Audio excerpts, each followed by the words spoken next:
네, 한 주 동안 이슈의 중심에 섰던 수많은 말말말 한자리에 모아서 정리해보죠.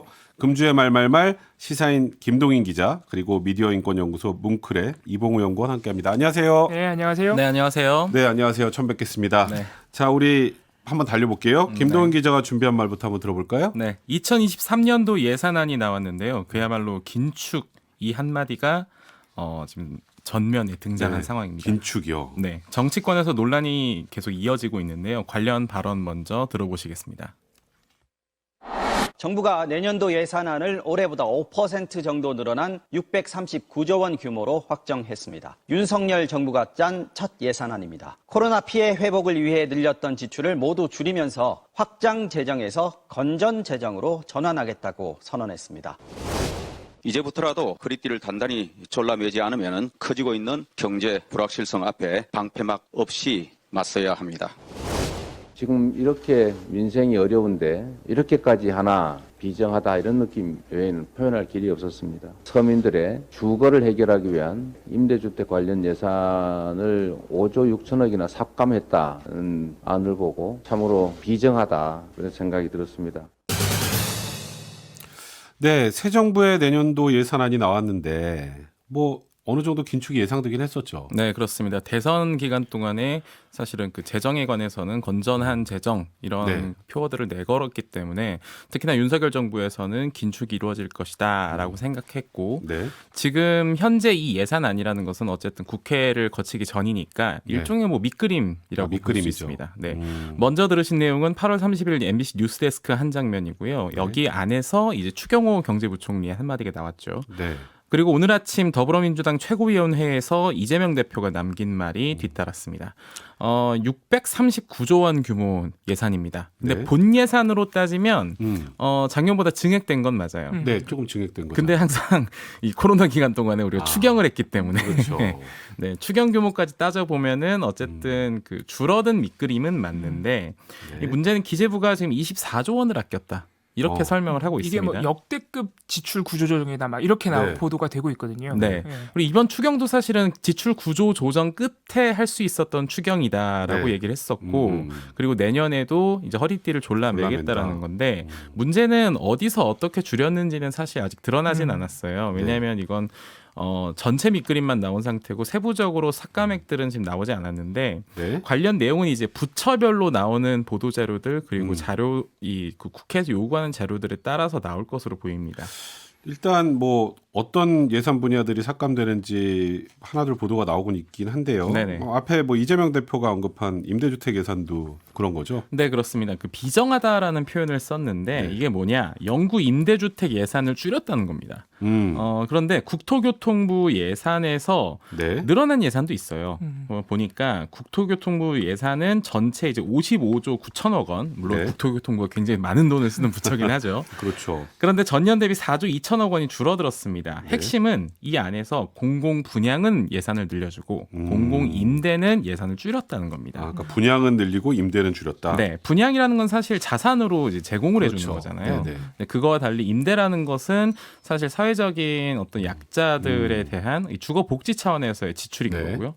그런데 서울시가 사실 지난 수해 이후에 반지하를 없애고 이분들을 모두 이제 임대주택으로 맞아요. 옮기겠다라고 서울시는 발표를 했단 말이에요. 기억나네요. 네, 그런데 전체 어떤 임대에 들어가는 예산들 가령 이 매입 임대주택 예산이 지금 전년 대비 3조 원이 감소했고요. 네. 그리고 주택도시기금에서 뭐 영구 임대주택, 국민 임대주택, 뭐 행복주택 이런 데 들어가는 돈도 전년 대비 2조 원이 지금 줄어든 상태죠. 또 그리고 김동연 경기도지사도 크게 반발했더라고요. 네, 그렇습니다. 지역 화폐 관련된 것 때문이죠. 네, 김동연 지사가 이렇게 얘기를 했습니다. 혹시라도 정치적인 이유나 목적으로 의사결정이 이루어졌다면 대단히 유감스럽다. 네. 그런데 이게 무슨 말이냐? 네. 지역 화폐라는 게 그 지역마다 쓸 수 있는 일종의 어떤 상품권 그렇죠. 혹은 이 화폐 요즘엔 이제 앱으로 다 하니까요. 네. 그런데 여기에 국비 예산이 들어갔습니다. 코로나 기간 동안에 그 지난해 1조 522억 원 정도 들어갔고 네. 올해만 해도 이제 6,050억 원 정도가 국비로 이제 보전이 됐어요. 네. 그런데 이걸 영원. 영원. 네, 완전히 삭감한다는 거. 지자체가 알아서 하란 얘기겠죠. 네. 하고 그러면은 싶으면 하고 싶으면 알아서 해라. 지자체 예산으로 사실 충당하는 건데 이 돈이 어떻게 들어가냐면 네. 지역 화폐를 쓰시면 좀 할인해 드립니다. 맞아요. 들어가는 할인해 주잖아요. 네, 그래서 할인폭 때문에 사람들이 많이 쓰고 찾는데 이 기재부에서는 이렇게 얘기하는 겁니다. 거기에 돈을 쓰면 그 네. 지역에서만 돈이 돈다. 그러니까 사실은 승수 효과가 좀 적다라는 거고 네. 지역 입장에서는 아니 이거를 좀 도와줘야 국비도 조금 어느 정도 보전을 해줘야 사실 지역 경제를 조금 더 이 붐업하는 데 도움이 되지 않겠냐라는 건데 하필 이 지역 화폐는 경기도가 가장 많이 발행해요. 그러다 보니 혹시라도 정치적인 고려가 있었던 거 아니냐 뭐 이런 의구심이 든다라는 의미겠죠. 그래서 경기도지사 김동연 지사가 화가 나셨군요. 네.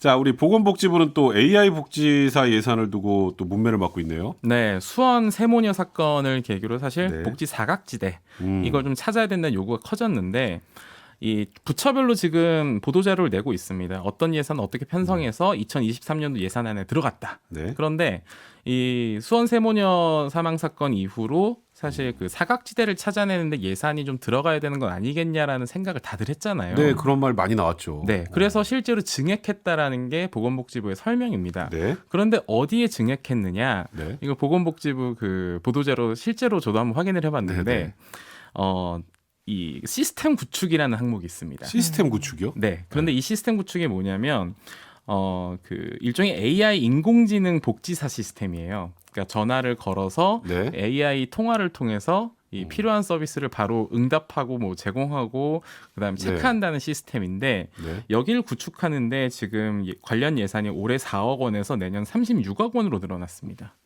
굉장히 많은 액수죠. 네, AI 인공지능 복지사가 그럼 복지 사각지를 다 찾아내나요? 네. 확 와닿지가 않는 대화를 할 때 상황인데? 이제 자동 응답을 한다는 시스템인데 그러니까요. 정확하게는 이제 23억 5천만 원이 그 AI 복지사 개발 비용이라고 하는데 네. 문제는 이게 사실 그 어떤 사각지대가 있다는 건 사람이 가서 찾아내고 그렇죠. 그러니까요. 네. 또 대화를 하고 어떤 상황인지 보고 그리고 지금 이게 거주지와 주소지가 다르기 때문에 이제까지 문제가 됐던 거잖아요. 그렇죠. 그런데 그런 부분에 대해서 과연 우리가 인력 대신에 기술을 투입하는 게 맞느냐 이런 그 분석들이 나오고 있는 상황입니다. 그러니까요. 이게 적합한 대책인지에 관련해서는 계속 말들이 많이 나올 것 같네요. 네. 자, 우리 다음 말로 한번 넘어가 볼게요. 네, 길고 길었던 론스타와의 그 투자자 국가 분쟁. 결국 세계은행 국제 투자 분쟁 해결센터가 한국 정부에게 전체 손해배상 청구금의 4.6%를 지급하라고 판정했습니다. 관련 말말말 먼저 들어보겠습니다. 론스타가 우리 정부를 상대로 제기한 6조 원대 국제 투자 분쟁 사건에서 우리 정부가 론스타에 2,800억 원을 배상하라는 결정이 내려졌습니다. 중재판정부는 론스타 측이 우리 정부에 요구한 46억 8천억 달러, 약 6조 1천억 원의 배상금 중 4.6%에 해당하는 2억 1,650만 달러, 우리 돈 2,800억 원만 우리 정부가 배상해야 한다고 명령했습니다. 이번 판정은 절차 내에서 끝까지 다퉈볼 만하다고 생각합니다. 정부는 취소 신청 등 후속 조치를 적극적으로 검토하겠습니다. 정부는 대한민국 국민의 피 같은 세금이 단 한 푼도 유출되지 않아야 한다는 각오로 끝까지 최선을 다하겠다는 말씀드리겠습니다. 야, 이거 올해도 끌었는데. 네. 10년을 끌어온 투자자 국가 분쟁이었는데요. 론스타와 우리 정부의 투자자 국가 분쟁에 대해서 일단 우리가 지금 일부 패소 판정을 받았다는 거죠? 네, 이거를 뭐 승소다, 패소다 이렇게 해석이 분분한 상황인데 퍼센트로 놓고 오면 승소 같기도 하고. 그러니까요. 워낙 큰 금액을 네, 우리한테 그러니까요. 요구를 했었으니까. 네, 6조 원을 내놔라라고 했는데 네. 그러면 2천억 원만 내놓으면 되니까 좋은 건가? 굉장히 헷갈려요. 네, 웃을 수가 없는 상황입니다. 네. 일단 오늘 지금 들으신 내용은 오늘 MBC 보도와 또 이 판정에 대한 한동훈 법무부 장관의 브리핑 내용이었습니다. 6조 원대 국제 투자 분쟁 사건인데 여기에서 우리 정부에게 우리 돈으로 2,800억 원 가까이 배상해야 된다고 판정이 나온 거죠. 이게 지금 과연 이겼고 잘 싸웠다인지 네. 아니면 졌지만 잘 싸웠다인지 젖잘싸. 네. 어떤 건지 지금 굉장히 의견이 분분한 상황입니다. 자, 론스타 사태는 뭐 굉장히 유명한데 네. 그래도 또 낯선 분들이 좀 계실 거예요. 좀 간단하게 설명 좀 해주세요. 네, 그 사모펀드입니다. 벨기에 사모펀드 론스타라는 곳에서 2003년에 외환은행을 1조 3,834억 원에 사들였습니다. 그리고 나서 이 9년 뒤인 2012년 하나금융지주에 3조 9,157억 원에 팔았죠. 네. 이렇게 보면은 굉장히 차익이 많이 나온 것 같지만 론스타에서는 아니다, 우리 원래 더 비싸게 팔 수 있었다. 이렇게 하면서 한국 정부에게 이 손해배상을 건 겁니다. 어디에 팔려고 했나라고 봤더니 사실 네. 2007년에서 2008년 이 금융위기 직전에 네. HSBC라는 은행에 네. 매각 협상을 했어요. 그런데 무산됐던 거죠. 이 과정에서 한국 정부가 뭐 규정된 심사 기간 내에 승인 여부를 결정하지 못했다. 뭐 이런 주장을 하고 있는 거예요. 그러니까 한국 정부 때문에 매각이 무산된 거다. 그렇습니다. 2012년에 론스타가 한국 정부를 상대로 ISDS 그러니까 투자자 국제화 국가 소송을 지금 제기를 했고 네. 이게 이제 10년 정도 끌었던 그렇죠. 건데 10년 됐네. 론스타가 중간에 이제 협상을 했어요. 어. 이 돈 주면 우리 그냥 이 소송 그만할게. 아, 요 돈 받고 협상하고 그럼 끝. 네, 그게 이제 2020년이었는데 네. 당시에 요구했던 돈이 우리 돈으로 1조 1,300억 원 정도였습니다. 아유 이것도 너무 이거 크네요. 너무 많네요. 네, 그러다 보니 네. 이게 해외 투자자가 이 우리 경제 약한 고리를 물고 들어온 다음에 빠져나갈 때 한국 정부에 손해배상을 청구한다. 이게 지금 ISDS 그 실제 사례가 선례가 남았을 때 이후에 어떻게 되겠느냐 이런 걱정들이 나오고 있는 상황이죠. 그런데요, 이 론스타 사태에 대해서 현재 윤석열 정부 책임자들이 연루되어 있어서 좀 논란이 되는 건 아닌가요? 네, 그렇습니다. 재정, 뭐 통화, 금융, 뭐 법무 이런 분야들의 어떤 수장들이 론스타 사태로부터 지금 자유롭지 못합니다. 관련 음성 먼저 들어보겠습니다. 외국계 사모펀드는 국내 은행의 대주주가 될 수 없었지만 예외를 인정받았습니다. 그 실무를 맡았던 당사자가 바로 당시 재경부 은행제도과장이었던 추경호 현 경제부총리입니다. 한덕수 국무총리는 당시 론스타의 법률 대리를 맡은 김앤장 법률사무소의 고문이었습니다. 결국 론스타는 5조 원 가까운 차익을 남기고 한국을 떠납니다. 그때 추 부총리는 금융위원회 부위원장이었고 김주현 현 금융위원장은 금융위원회 사무처장이었습니다. 이들은 헐값 매각 논란 당시 재판에 넘겨졌다가 최종 무죄 판결을 받은 변양호 전 재경부국장 사례를 들며 문제가 없다고 항변합니다. 1심, 2심, 3심이 다 일관되게 그런 부분에 문제가 없다고 판시가 됐던 겁니다. 제가 이 말씀을 꼭 드리고자 합니다. 네, 지금 들으신 것처럼 가장 논란이 되는 인물이 오늘 말말말에 벌써 두 번째 등장하는 두 번째. 네, 추경호 부총리입니다. 2003년 매각 당시에 재정경제부 은행제도과장 실무진이었습니다. 조선호텔 비밀회의라는 게 있었어요. 네. 헐값 매각 결정이 이루어진 것으로 알려진 2003년 7월에 있었던 회의인데 네. 여기 배석자 중 한 명이었습니다. 이 밖에 그 이창용 한국은행 총재도 이 금융위원회 부위원장 재직 시절에 론스타의 산업자본 여부를 제때 판단하지 않았다는 비판을 받고 있고요. 또 한덕수 국무총리 같은 경우에는 론스타 법률 대리를 맡았던 김앤장 법률사무소 고문으로 재직하던 시기였습니다. 네. 오늘 한덕수 총리가 이 말을 남겼더라고요. 당시에 뭐 관련 없었다 이런 반응을 보였는데 관련해서 당시에 그 ISDS 과정에서 론스타가 제출한 서류 여기에서 이제 네. 한덕수 총리의 당시 발언이 하나 들어 있거든요.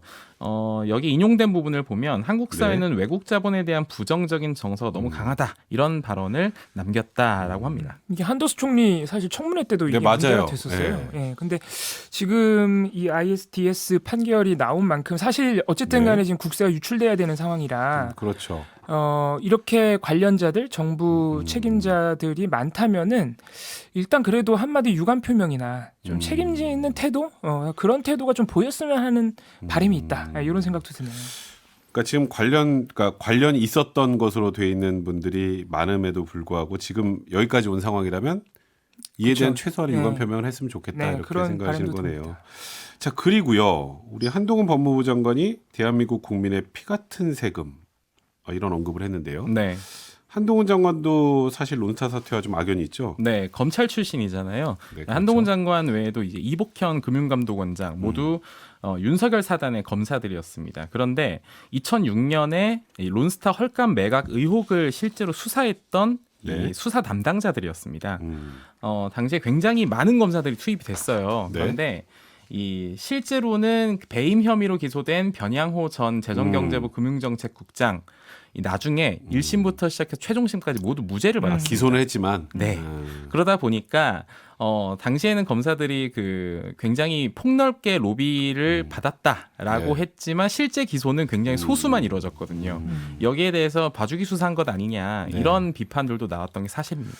참 이 론스타 사태와 관련해서도 다시 또 윤 정부의 몸담고 계시는 분들 얘기가 계속 끊임없이 나오고 있네요. 네. 자, 우리 다음 말말말로 좀 넘어가 볼게요. 이봉우 연구원님 어떤 거 준비해 오셨죠?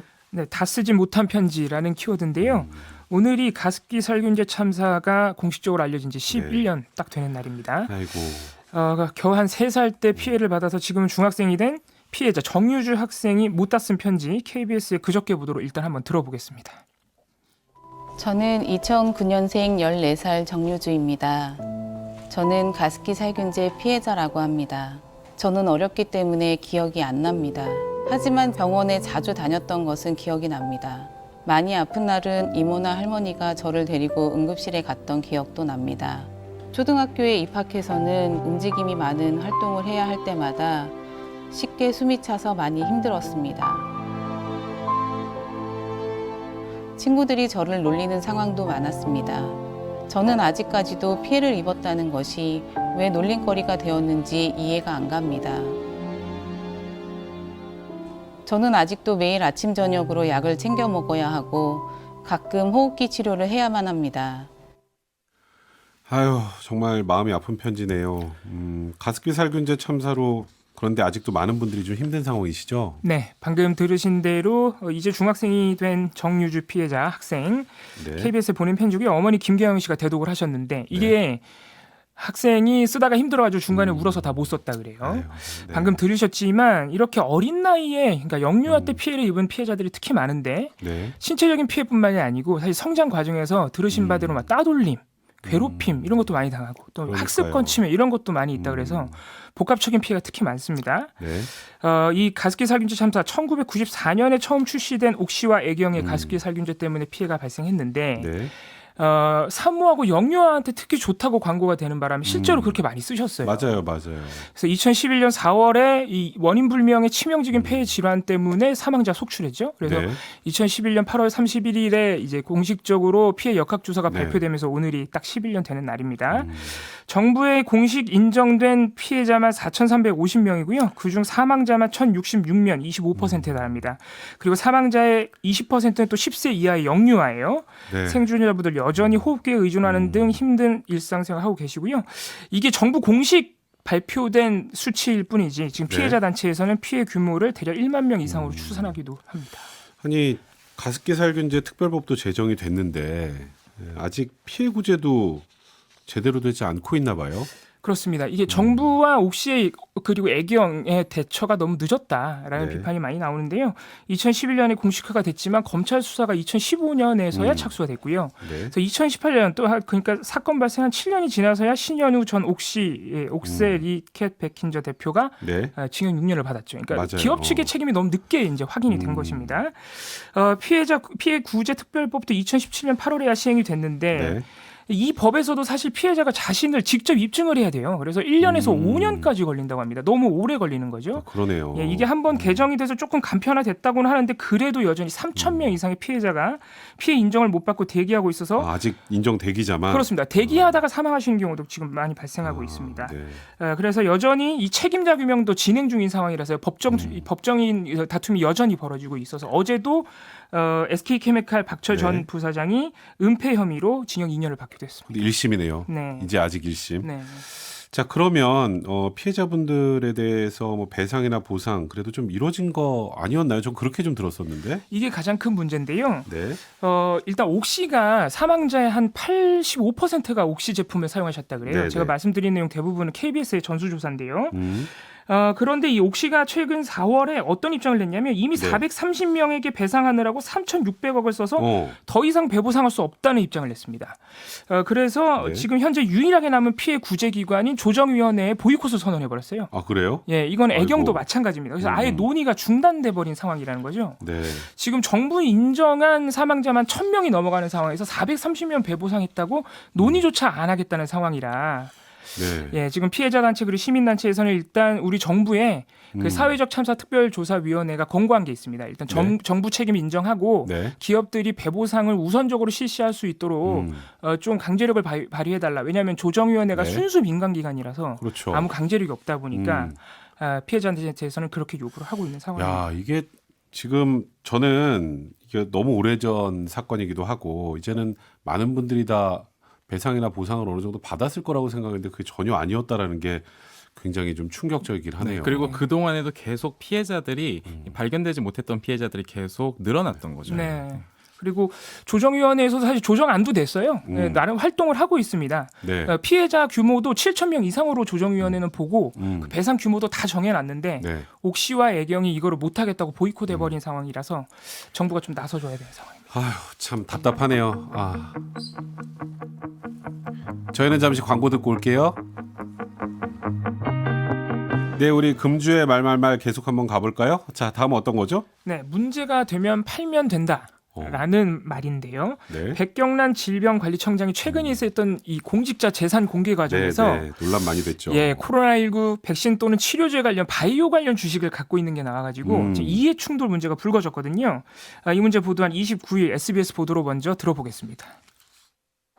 백경란 질병관리청장의 보유 주식 목록에는 코로나19 백신을 만드는 SK바이오사이언스와 제약사인 SK바이오팜, 이 밖에 바이오 관련 코스닥 상장사들이 포함돼 있습니다. 이해충돌 논란이 일자 백 청장은 SK바이오사이언스 주식은 취임 직후 팔았다고 해명했습니다. 자문 정보를 악용할 수 있다는 우려 때문에 미국 식품의약국 FDA의 경우 정부 자문위원회에 참여하는 전문가는 본인뿐 아니라 직계 가족까지 이해충돌 기업의 주식을 보유할 수 없습니다. 질병관리청은 이런 지적에 대해 자문은 민간 전문가로서의 활동이어서 공직자윤리법상 이해충돌 방지 의무에 해당하지 않는다고 해명했습니다. 또 SK바이오사이언스 주식은 백신 임상시험 결과 발표 뒤 소량 매입한 것으로 내부 정보를 통한 매입이 아니라고 해명했습니다.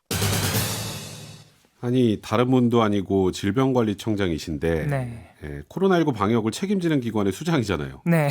이분이 백신과 치료제 기업 주식을 보유했다. 아니, 어떤 주식을 얼마나 가지고 있는 거예요? 네, 지금 말씀하신 부분 때문에 사실 논란이 많아진 것인데 26일 재산 공개 때문에 이게 일단 밝혀졌습니다. 네. 그래서 일단 가장 논란이 된 게 국산 1호 백신을 지금 생산하고 얼마 전에 이게 식약처가 또 품목 허가를 했어요. 아, 그래서 기억나요. 이제 도입을 거의 코앞에 두고 있는 SK바이오사이언스 30주. 이건 이제 소량이라고 네, 이제 소량이네요. 본인도 밝혔습니다. 그 외에 SK 바이오팜 25주, 네. 바디텍메드 166주, 네. 신테카 바이오 3,332주, 알테오젠 42주 등을 보유하고 있는데 네. 모두 이 업체들은 코로나19 치료제 또는 백신, 뭐 원숭이 두창 치료제 이런 업체들입니다. 네. 관련 업체들이에요. 이 문재인 정부에서는 백신 국가자문위원회 민간위원을 맡았고 네. 윤석열 정부 인수위원회에서도 마찬가지 비슷한 일을 했었고 네네. 결국에 정부 출범 이후에는 지금 질병관리청장, 그러니까 그렇죠. 백신이나 치료제에 대한 의사결정을 하는 공직자까지 됐는데 이런 바이오 주식을 갖고 있다 보니까 이게 혹시라도 좀 네. 이게 사적 이익 추구 아니냐 이런 지금 의심이 나오고 있습니다. 이에 대해서 방금 들으신 바대로 일단 백경란 청장은 네. SK바이오사이언스 주식은 임상 결과를 보고 소량 매입하고 취임 직후에 6월달에 팔았다라고 바로 팔았다. 했는데 네. 이게 SBS 보도가 나간 이후에는 또 다시 해명을 했어요.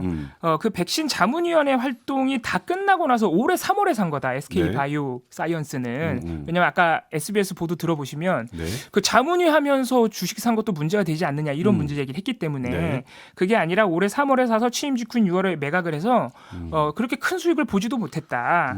다른 주식들도 인사혁신처에서 만약에 직무 관련성이 있다 그러면 팔겠다 이렇게 밝혔는데 두 분께서 더 잘하실 것 같은데요. 이게 수익을 못 봤다. 네. 수익을 못 봤다 그러면 이게 공직자로서 문제가 안 되는 것인지 또 어때요? 팔면은 또 문제가 안 되는 것인지 좀 궁금하긴 그러니까 뭐 합니다. 수익 안 보면 괜찮을까요? 뭐 15만 원에 사서 12만 원에 파셨다고 하니까 많이 손해 보셨네. 개인으로는 안타까우실 수 있는데 이런 건 있습니다. 취임 전에 보통은 정리를 합니다. 그리고 취임하는 뭐 전국 공직자 실제로 이 국회의원 선거 나가시는 분들도 선거 나가기 전에 재산 변동 이 항목 좀 없애려고 사실 어느 정도 정리를 하세요. 아, 그렇죠. 그리고 그 투자 전문가가 아니시면 그냥 바이오 ETF에 넣으셨으면 됐을 텐데 좀 매도 시점을 좀 미루겠다라고 생각하신 건 아닐까라고 생각은 합니다. 취임 후에 정리를 했기 때문에. 예, 그것도 있으면 왜냐하면 그때 한창 빠지고 있었기 때문에 네, 그렇지 않았을까라고 뇌피셜이긴 하지만 어쨌든 그런 부분들을 지금 세심하게 고려하지 못한 채로 공직자로 나섰고 주변에서도 그 문제에 대해서 지적을 해주지 못했다라는 것은 아무래도 안타까운 지점이죠. 확실히 이 공직자 사익 추구 행위 관련된 법 규정들 다 있을 텐데요. 네, 변호사님 앞에서 제가 이 말씀을 아, 드리기 이거 좀 마음대로 민망한데 하셔도 됩니다. 제가 좀 찾아보니까 네. 일단 이게 비슷한 문제가 항상 반복되니까 작년에 우리 이해충돌방지법도 제정이 돼서 시행이 네, 되고 맞아요. 있죠. 네, 네, 네. 그래서 이해충돌방지법 1조가 공직자가 직무수행 관련해서 사적 이익 추구를 못하게 하는 것을 취지로 한다. 이렇게 네. 취지를 밝히고 있고요. 네. 사적 이해관계가 있다면 최소한 공개해라. 네. 그리고 되도록이면 회피해야 한다. 이런 조항도 있습니다. 그리고 공직자윤리법에도 비슷한 조항이 있어서요. 네. 공직을 이용하여서 사적 이익을 추구하거나 개인, 기관, 단체에 부정한 특혜를 줘서는 안 되고 네. 재직 중에 취득한 정보를 부당하게 사적으로 이용하면 안 된다. 이런 조항들이 있는데 네. 사실 비슷한 일들이 계속 반복되죠. 재산 공개된 다음에 문제가 되면 처분하거나 사과하고. 아니, 법도 있는데. 예, 또 한기정 지금 공정거래위원장도 네. 이 보험 관련 전문가신데 보험사들이 운영하는 연구원에서 3년간 11억을 받은 다음에 보험사를 감독하는 공정거래위원장이 된 거예요. 참. 예, 그런 지적들이 좀 이어지고 있습니다. 근데 제가 질문 드린 것처럼 법 규정도 있고 그런데 왜 이거 자꾸 이렇게 계속 반복되죠? 일단 직무 관련성이 가장 핵심인데 직무 관련성이 아, 좀 있는 애매해서? 예, 직무 관련성이 있는 이 사적 행위냐 네. 아니냐가 중요한데 백경란 청장도 이게 인사혁신처 판단 기다려야 된다고 했잖아요. 네네. 그러니까 그런 직무 관련성 입증이 좀 어렵다. 원래 어려워요. 예, 그 변호사님이니까 네. 잘 아시죠. 또 이게 이익 추구를 한 의도가 있느냐 없느냐 뭐 이런 부분도 다 따져야 된다 그러더라고요. 그러다 보니까 이게 사후에 처분하고 이런 일들이 그래서 무마되는 일들이 반복된다 이런 지적이 있어요. 특히나 그 이런 직무 관련성 부분 같은 경우에는 그 윤석열 정부 인사 초반에서부터 계속 문제가 네. 됐던 거고 청문회에서도 계속 지적이 됐던 부분인데 의외로 그 본인이 인지하지 못하면은 행동으로 옮기지 않는 경우 굉장히 많습니다. 그래서 이 직무 관련성이라는 게 뭐 법적으로 해결해서 뭐 따져볼 일이다 이것도 있겠지만 좀 어느 정도 공직사회의 어떤 합의 이 부분에 조금 더 기준을 맞춰 오는 것 아닌가 싶습니다. 네. 사실 그 규정 자체가 애매해도 국민들이 느끼는 건 규정의 애매함보다는 이 상황을 보고 느끼는 박탈감 같은 게 아닐까라는 개인적인 생각이 좀 드네요. 알아서 피해주면 좋을 텐데요. 예. 그러니까 말입니다. 자, 금주의 말말말 김동인 기자, 이봉우 연구원이었습니다. 감사합니다. 고맙습니다. 네, 감사합니다. 평일 저녁 6시 5분에 여러분을 찾아갑니다. MBC 라디오 표창원의 뉴스 하이킥.